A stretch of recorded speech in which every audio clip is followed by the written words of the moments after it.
کیا کہہ رہے ہو؟ تفصیل بتاؤ۔ عمران نے انتہائی سنجیدہ لہجے میں کہا، باس میں مسلسل جیک کا کھوج لگا رہا تھا کہ مجھے اطلاع ملی کہ جیک آج کل بے حد مصروف ہے۔ آپ کی ٹرانسمیٹر کال جب مجھے ملی تھی تو میں اس وقت ایک ایسی عورت سے ملنے جا رہا تھا جو جیک سے انتہائی قریب ہے۔ میں جب اسے ملا تو وہ بڑی مشکل سے مجھے کچھ بتانے پر آمادہ ہوئی۔ اس نے مجھے بتایا کہ جیک آج کل بے حد مصروف ہے۔ اس نے کنگ روڈ پر 2 افراد کو مشین گن کے برسٹ سے ہلاک کر دیا اور پھر دوسرے روز اس نے ایک مقامی بدماش اور مشہور گنڈے ٹونی کو سپر بار کے جوئے خانے میں گولی مار کر ہلاک کر دیا۔ اس کے علاوہ اسی روز اس نے ایک عمارت میں جا کر بے تحاشا فائرنگ کی اور وہاں اس نے 12 آدمیوں کو ہلاک کر دیا۔ اس عورت کے مطابق جیک کی عادت ہے کہ وہ جب بھی قتل کرتا ہے وہاں سے سیدھا اس عورت کے پاس آتا ہے اور پھر وہ یہاں ہوپ دل بھر کر شراب نوشی کرتا ہے اور پھر شراب پی کر وہ اس عورت کو بھی سب کچھ بتا دیتا ہے۔ یہ عورت ہی اس کی واحد رازدار ہے۔ کنگ روڈ پر 2 افراد کو ہلاک کرنے کے بعد وہ اس عورت کے پاس آیا، پھر جب اس نے ٹونی کو گولی ماری تب بھی وہ اس کے پاس آیا، اس کے بعد جب اس نے کسی عمارت میں 12 افراد کو بیک وقت قتل کیا تو تب بھی وہ اس کے پاس آیا۔ اور اس عورت کے مطابق 12 افراد کے بیک وقت قتل کے بعد اس نے اس قدر شراب پی کر وہ خلاف معمول نشے میں بدمست ہو گیا اور پھر جب وہ بدمست تھا تو اس عورت کے فلیٹ پر ڈاکٹر کروسو کا فون آیا۔ یہ عورت جانتی ہے کہ جیک ڈاکٹر کروسو کا ہی ملازم ہے۔ اس نے ڈاکٹر کروسو کو بتایا کہ جیک نشے میں بدمست ہوا پڑا ہے تو اسے ڈاکٹر کروسو نے کہا کہ وہ اپنے آدمی بھیج رہا ہے تاکہ جیک کو لے جائیں کیونکہ اس سے انتہائی ضروری کام ہے۔ وہ خود ہی اس کے نشے کا علاج کرے گا اور پھر تھوڑی دیر بعد واقعی اس کے 2 آدمی آئے اور بدمست جیک کو اٹھا کر لے گئے۔ میری چرا پر ان آدمیوں کا اس عورت نے جو حلیہ بتایا ہے ان کے مطابق ان میں سے ایک آدمی نیکسن تھا جس کی ایک ہاتھ کی چھوٹی انگلی فالتو ہے اور جس کے متعلق آپ نے بتایا تھا کہ وہ ڈاکٹر کروسو کی کوٹھی پر ملازم ہے۔ چنانچہ میں اس عورت کے فلیٹ سے نکل کر سیدھا نشان کالونی گیا، لیکن نشان کالونی کو جانے والی سڑک کے کنارے پر لوگوں کا ہجوم دیکھ کر میں واقعہ معلوم کرنے کے لیے رکا تو میں نے سڑک کے کنارے جھاڑیوں میں پڑی ہوئی جیک کی لاش دیکھی۔ اس کا جسم گولیوں سے چھلنی ہو چکا تھا لیکن وہاں جھاڑیوں اور ارد گرد زمین پر اس قدر خون موجود نہیں تھا کہ میں سمجھتا کہ اسے وہاں قتل کیا گیا ہے، بلکہ لاش کی پوزیشن دیکھ کر صاف پتہ چلتا تھا کہ اسے کہیں اور مارا گیا ہے اور پھر وہاں سے کسی کار میں لا کر یہاں پھینکا گیا ہے اور یہاں کار روک کر اسے جھاڑیوں میں پھینک دیا گیا ہے۔ اور اس کی لاش کی حالت بتا رہی تھی کہ اسے گزشتہ رات کسی وقت مارا گیا ہے۔ اس عورت کے مطابق وہ نیکسن وغیرہ بھی اسے کل رات ہی لے گئے تھے اور جیک کا چہرہ بتا رہا تھا کہ اسے نشے کی بدمستی کی حالت میں ہی مارا گیا ہے۔ اس سے میں سمجھ گیا کہ ڈاکٹر کروسی کی کوٹھی میں مارا گیا ہے اور پھر اس کی لاش یہاں کالونی سے باہر جھاڑیوں میں شاید رات کو ہی پھینک دی گئی تھی جو کسی کو نظر نہ آ سکی۔ اب بھی ایک راہگیر شارٹ کٹ کے چکر میں سڑک سے اتر کر میدان سے گزرنے لگا تو اسے بڑی جھاڑیوں کے درمیان پڑی ہوئی لاش نظر آ گئی۔ چونکہ وہاں پولیس آنے والی تھی اس لیے میں واپس اپنے ہوٹل آ گیا اور اب آپ کو فون کر رہا ہوں۔ ٹائیگر نے پوری تفصیل بتاتے ہوئے کہا۔ اس عمارت کا پتہ چلا جہاں اس نے 12 افراد کو قتل کیا ہے۔ عمران نے انتہائی سنجیدہ لہجے میں کہا، میں نے معلوم بھی کرنے کی کوشش کی تھی لیکن واقعی اس عورت کو اس کا علم نہیں تھا۔ ٹائیگر نے جواب دیا، ٹھیک ہے، فی الحال تم فارغ ہو، اگر ضرورت پڑی تو میں تمہیں کال کروں گا اور واچ ٹرانسمیٹر کو اچھی طرح چیک کرو، اگر یہ واقعی خراب ہو گئی ہے تو پھر میں تمہیں نئی واچ بھجوا دوں گا، عمران نے کہا اور ریسیور رکھ دیا۔ اس کا مطلب ہے کہ مجھ پر فائر کھولنے والا جیک تھا اور یہ اس نے ڈاکٹر کروسو کے کہنے پر کیا ہے اور ڈاکٹر کروسو ہی اس سارے چکر کا مرکزی کردار ہے۔ ٹھیک ہے، اب ڈاکٹر کروسو کے حلق میں انگلی ڈالنی ہی پڑے گی، عمران نے بڑبڑاتے ہوئے کہا، لیکن اسی لمحے استعمال میں رہنے والے ٹیلی فون کی گھنٹی بج اٹھی اور عمران نے بلیک زیرو کو کال سننے کا اشارہ کیا۔ X2 بلیک زیرو نے ریسیور اٹھاتے ہوئے کہا، سلطان بول رہا ہوں، عمران موجود ہے؟ دوسری طرف سے سر سلطان کی آواز سنائی دی، یہ سر، عمران موجود ہے، بات کیجیے، بلیک زیرو نے مؤدبانہ لہجے میں کہا اور پھر ریسیور عمران کی طرف بڑھا دیا۔ جی سر سلطان صاحب، کیا ہوا؟ کیا فیروز الدین احمد صاحب نے انکار کر دیا جولیا کو اپنی بہو بنانے سے؟ عمران نے مسکراتے ہوئے کہا، اس سے چھوڑو، میں نے ایک اور سلسلے میں فون کیا ہے۔ ملٹری انٹیلیجنس کے چیف کرنل شاہ نے ایک پیکٹ X2 کو بھجوانے کے لیے ارسال کیا ہے۔ یہ پیکٹ ابھی میرے پاس پہنچا ہے، اس میں 6 انگوٹیاں ہیں جن پر مختلف قسم کے نگینے لگے ہوئے ہیں لیکن ڈیزائن ایک ہی قسم کا ہے۔ ہر انگوٹھی کے ساتھ ایک ٹیگ لگا ہوا ہے جس پر ملٹری آفیسر کا نام اور عہدہ لکھا ہوا ہے۔ اس سے پہلے ہی کرنل شاہ نے ایک فائل بھی بھیجی تھی جس میں ان انگوٹھیوں کا ہی ذکر تھا۔ یہ کیا چکر ہے؟ کس لیے یہ انگوٹھیاں چیک کی جا رہی ہیں؟ سر سلطان کے لہجے میں حیرت تھی۔ X2 صاحب جولیا کو اس کی شادی پر انگوٹھی کا تحفہ دینا چاہتے ہیں، اسی لیے وہ آج کل انگوٹھیوں کی پڑتال کرا رہے ہیں تاکہ کوئی منفرد ڈیزائن کی انگوٹھی نظر آ جائے تو ایسی انگوٹھی جولیا کو شادی کے تحفے میں دی جا سکے، عمران نے مسکراتے ہوئے کہا۔ میں اتنا احمق نہیں ہوں عمران جتنا تم مجھے سمجھتے ہو، کیا میں چیک نہیں کر سکتا کہ فوج کے اس قدر اہم ترین عہدیداروں کے پاس سے آنے والی 6 کی 6 انگوٹھیاں ایک ہی ڈیزائن کی ہیں؟ یہ ٹھیک ہے کہ ان پر نگینے مختلف ہیں اور ظاہر ہے ایسا ان کے محصول پر سٹون کی وجہ سے ہوگا، لیکن ایک جیسے ڈیزائن نے مجھے چونکا دیا ہے، سر سلطان نے اس پر انتہائی ناخوشگوار لہجے میں جواب دیتے ہوئے کہا۔ سوری سر سلطان، میں آپ بھلا آپ کو کیسے احمق سمجھ سکتا ہوں جس کے پاس دو سر ہوں، ایک اس کا اپنا دوسرا حکومتی۔ اسے احمق سمجھنے والا تو خود ہی احمق ہو سکتا ہے۔ ویسے آپ کو میری بات سے رنج پہنچا ہو تو میں معذرت ہوا ہوں، عمران نے سنجیدہ ہوتے ہوئے کہا، کیونکہ سر سلطان کا لہجہ بتا رہا تھا کہ انہیں واقعی عمران کی بات سے شدید رنج پہنچا ہے۔ ارے نہیں، ایسی کوئی بات نہیں، مجھے تمہاری بات سے بلا رنج پہنچ سکتا ہے، بس بعد اوقات ہاں غصہ آ جاتا ہے۔ بہرحال مجھے بتاؤ تو صحیح کہ یہ چکر کیا ہے؟ سر سلطان نے فوراً ہی خوشگوار لہجے میں کہا تو عمران مسکرا دیا۔ ایک کام کریں، ایک ایک کر کے ہر انگوٹھی کو غور سے چیک کریں۔ کیا ان میں سے کسی انگوٹھی کی سائڈ ڈیزائن کے گرد کوئی اچھا ہوا یا ابھرا ہوا دائرہ ہے؟ اچھی طرح اور غور سے چیک کر کے بتائیں، پھر میں آپ کو تفصیل بتاؤں گا، عمران نے کہا۔ دائرہ؟ اچھا میں دیکھتا ہوں، دوسری طرف سے سر سلطان نے کہا، اور پھر ریسیور پر خاموشی طاری ہو گئی۔ عمران بھی خاموش بیٹھا ہونٹ کاٹتا رہا، اس کے چہرے پر امید و بیم کے ملے جلے تاثرات نمایاں تھے۔ ہیلو عمران بیٹے، تھوڑی دیر بعد سر سلطان کی آواز ریسیور پر گونجی۔ سوری عمران بیٹا زخمی ہے، اسی لیے فی الحال اس سے زور سے نہیں ہل سکتا جتنے زور کا حکم آپ دے رہے ہیں، عمران نے کہا، اور سر سلطان کہا مار کر ہنس پڑے۔ اچھا ہلے بغیر ہی کال سن لو، میں نے اچھی طرح چیک کر لیا ہے، کسی بھی انگوٹھی کے سائڈ ڈیزائن میں وہ دائرہ موجود نہیں ہے، ایک بار نہیں بلکہ 3 بار میں نے دیکھا ہے، سر سلطان نے کہا، اور عمران کے چہرے پر ہلکی سی مایوسی کی لہر دوڑ گئی۔ ٹھیک ہے، پھر انگوٹھیوں کو دانش منزل بھجوانے کی ضرورت نہیں ہے، اسے کنر شاہ کو شکریہ کے ساتھ واپس بھجوا دیں تاکہ وہ ان کے مالکوں کو واپس کر دیں، عمران نے کہا۔ لیکن تم نے بتایا نہیں کہ یہ چکر کیا ہے، سر سلطان نے کہا، اور عمران نے مختصر طور پر انہیں سپرنٹینڈنٹ فیاض والی دائرے والی اور بغیر دائرے والی انگوٹھی کے ساتھ ساتھ کرنل سجاد سے حاصل ہونے والی دائرے والی انگوٹھی اور پھر اس کا راستے سے ہی جپٹ لیے جانے کے متعلق بتا دیا۔ اور تو تمہارا مطلب ہے کہ ان برس سٹون والی انگوٹھیوں کے پیچھے کوئی چکر ہے؟ سر سلطان نے انتہائی گمبھیر لہجے میں کہا۔ آپ کوئی دائرے والی انگوٹھی ہاتھ لگے تو پتہ چلے کہ کیا واقعی کوئی چکر ہے بھی صحیح یا نہیں، اور دائرے والی کوئی انگوٹھی کہیں سے بھی دستیاب نہیں ہو رہی۔ طاہر نے سیکرٹ سروس کے ممبران کے ذریعے اعلیٰ سول افسران کا بھی سروے کرایا ہے، وہاں بھی اسی ڈیزائن والی انگوٹھیاں موجود ہیں، لیکن سب بغیر دائرے والی ہیں، عمران نے جواب دیا۔ اوہ ہاں، لیکن ایک ہی ڈیزائن کی انگوٹھیاں اس قدر وسیع پیمانے پر تقسیم کے پیچھے لازماً کوئی نہ کوئی سازش ہوگی۔ ارے ہاں، مجھے اب ایک اور بات بھی یاد آ گئی ہے، میں نے وسیم کی انگلی میں بھی انگوٹھی دیکھی تھی، اس پر انتہائی قیمتی نیلم لگا ہوا تھا، لیکن اس کا ڈیزائن ان انگوٹھیوں جیسا نہیں تھا، کچھ عجیب سا ڈیزائن تھا، چونکہ میں نے پہلے کبھی وسیم کی انگلی میں انگوٹھی نہیں دیکھی تھی، اس لیے میں نے لاشعوری طور پر اس سے پوچھ لیا تھا کہ کیا یہ منگنی کی انگوٹھی ہے، تو اس نے مجھے بتایا کہ نہیں، نیلم اس کا برس سٹون ہے، اور یہ انگوٹھی جولیا نے اسے تحفے میں دی ہے۔ اس پر میں خاموش ہو گیا۔ اب تمہاری بات سن کر مجھے خیال آیا تو میں نے تمہیں بتا دیا، لیکن وسیم والی انگوٹھی کا ڈیزائن قطعی مختلف تھا ان انگوٹھیوں سے، بلکہ کچھ عجیب سا ڈیزائن تھا، بھاری سی انگوٹھی تھی، ایسی انگوٹھی میں نے کم از کم پہلے کبھی نہیں دیکھی تھی۔ میں یہ انگوٹھیاں واپس بیچ رہا ہوں، لیکن اب مجھے اس پراسرار چکر میں بے حد دلچسپی محسوس ہو رہی ہے، اگر کوئی چکر ہو تو مجھے ضرور بتانا، خدا حافظ، سر سلطان نے کہا، اور رابطہ ختم ہو گیا۔ کنگ اپنی کوٹھی کے خصوصی تہخانے کے اندر رکھی ہوئی سپر رنگ کنٹرول ویژن مشین کی اسکرین پر جھکا ہوا تھا، اسے چیف کے کہنے پر نہ صرف بگ رنگز کا سارا سرکل ہی ختم کر دیا تھا بلکہ اس کے تمام آثار بھی ختم کر دیے تھے۔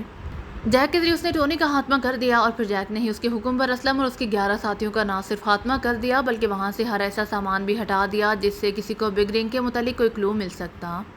اس کام کے لیے نیکسن نے کنگ اور دوسرے ملازموں کو بھیجا تھا، اور بعد میں جیک نے اس عمارت کو جہیز شہر سے کافی فاصلے پر تھی آگ لگا کر بھسم کر دیا تھا۔ کنگ کو جیک کی تمام عادات سے اچھی طرح واقفیت تھی، اسے معلوم تھا کہ جیک نفسیاتی طور پر ہر قتل کے بعد نہ صرف شراب پیتا ہے بلکہ اپنی دوست عورت لوسی کے فلیٹ میں اس وقت تک چھپا رہتا ہے جب تک کہ وہ نفسیاتی طور پر دوبارہ نارمل نہیں ہو جاتا، اور 12 افراد کے قتل کے بعد تو وہ لازماً نشے میں بدمست ہو جائے گا، اور وہی ہوا۔ اس بدمستی کے عالم میں اس نے نیکسن کے ذریعے اسی لوسی کے فلیٹ سے کوٹھی میں منگوایا اور پھر اسے اپنے ہاتھوں سے اس پر مشین گن کا برسٹ مار کر چھلنی کر دیا۔ اس کے بعد نیکسن کے ذریعے ہی اس کی لاش کو کالونی سے باہر پھینکوا دیا، جو کہ بظاہر جیک کا اس سے کوئی تعلق نہیں تھا، اس لیے وہ پوری طرح مطمئن تھا کہ اس قتل میں اسے کسی بھی طرح ملوث نہیں کیا جائے گا۔ وہ اگر چاہتا تو نیکسن کے ذریعے ہی جیک کو قتل کرا سکتا تھا، لیکن جیک جس قدر خطرناک آدمی تھا اس کی بنا پر اس نے اسے اپنے ہاتھوں سے ہی قتل کرنے کا فیصلہ کیا تاکہ اسے ہمیشہ جیک کی طرف سے اطمینان رہے، وگرنہ اگر جیک نیکسن کے ہاتھوں مرنے سے بچ جاتا تو پھر اسے دنیا کی کوئی بھی طاقت جیک کے ہاتھوں سے مرنے سے نہیں بچا سکتی تھی۔ نیکسن کو جیک کا بڑا قریبی ساتھی رہا تھا، لیکن جیک کو قتل کرنے سے پہلے کنگ نے ہیپناٹزم کے ذریعے اس کے ذہن کو تبدیل کر دیا تھا۔ ان آثار کے خاتمے کے بعد اس نے گرین فائل کے سلسلے میں منصوبہ بندی شروع کر دی، کیونکہ چیف کی طرف سے سپر رنگز اور ان کی کنٹرول ویژن مشین پہنچ چکی تھی، اور وہ ان کی کارکردگی کو ہر لحاظ سے چیک کر چکا تھا، اور پھر اس سلسلے میں غور و فکر کرتے ہوئے اسے وسیم فیروز الدین احمد کا خیال آ گیا، کیونکہ ایک بار وسیم نے اسے خود بتایا تھا کہ وزارت خارجہ کے سیکرٹری سر سلطان کے ان کے خاندان سے انتہائی قریبی تعلقات ہیں، اور وہ اکثر سر سلطان سے ملنے ان کے دفتر جاتا رہتا ہے۔ چنانچہ اس نے سر سلطان کو سپر رنگ آن کرنے کے لیے وسیم کا انتخاب کیا۔ اس کے بعد اس کا کام آسان ہو گیا تھا۔ اس نے ٹیلی پیتھی کے ذریعے صبح وسیم سے رابطہ قائم کیا، کیونکہ وسیم اس کی کوٹھی کے قریب رہتا تھا۔ اس لیے اس کے ذہن سے نکلنے والی طاقتور لہروں نے اس کے ذہن کو جلد ہی جکڑ لیا تھا، اور پھر ٹیلی پیتھی کے ذریعے وسیم کو اپنی کوٹھی میں بلوا کر اس نے ہیپناٹزم کے ذریعے اس کے ذہن کو مکمل طور پر اپنے کنٹرول میں کیا۔ وسیم چونکہ ذاتی طور پر خاصا طاقتور آدمی تھا، اور پھر ٹیلی پیتھی کے ذریعے وسیم کو اپنی کوٹھی میں بلوا کر اس نے ہیپناٹزم کے ذریعے اس کے ذہن کو مکمل طور پر اپنے کنٹرول میں کیا۔ وسیم چونکہ ذاتی طور پر خاصا طاقتور آدمی تھا، اسی لیے اس نے اسے ٹیلی پیتھی کے ذریعے ذہنی طور پر معاف کر دیا، اور پھر اسے یکے بعد دیگرے قوت ارادی توڑنے کے مخصوص AMP کے 2 انجیکشن لگا دیے۔ 15 منٹ بعد اس نے جب وسیم کے ذہن کو دوبارہ بیدار کیا تو وسیم واقعی ایک ٹوٹی پھوٹی اور انتہائی شکستہ سی شخصیت نظر آنے لگا۔ اب ہیپناٹزم کے ذریعے اسے کنٹرول کرنا بے حد آسان تھا۔ چنانچہ اس نے سر سلطان کے پاس جانے اور انہیں رنگ آن کرنے کے لیے خصوصی ہدایات دیں، اور پھر ایک سپر رنگ اس کی انگلی میں پہنا دی، جبکہ دوسری سپر رنگ اس کی جیب میں ڈال دی۔ سپر رنگ پر نیلم پتھر لگے ہوئے تھے، کیونکہ نیلم سے نکلنے والی مخصوص ریز کی وجہ سے ہی ویژن کنٹرول مشین چلتی تھی، اور یہ بھی سہولت موجود تھی کہ ان ریز کی وجہ سے ماحول کی اس مشین میں باقاعدہ فلم بندی کی جا سکتی۔ پھر اس نے وسیم کو سر سلطان کے دفتر بھجوا دیا، اور اس وقت ویژن مشین کی اسکرین پر اسے وسیم سر سلطان کے دفتر میں نہ صرف بیٹھا ہوا صاف نظر آ رہا تھا، بلکہ ان دونوں کی گفتگو بھی وہ اس طرح سن رہا تھا جیسے گفتگو اس کے سامنے ہو رہی ہو۔ وسیم سر سلطان کو جولیا کے ساتھ شادی کرنے کے لیے اپنے باپ سے اجازت دلوانے پر مجبور کر رہا تھا، جبکہ سر سلطان پس و پیش سے کام لے رہے تھے، لیکن کنگ ان کی گفتگو سے بے نیاز مشین کو مخصوص انداز میں آپریٹ کرنے میں مصروف تھا۔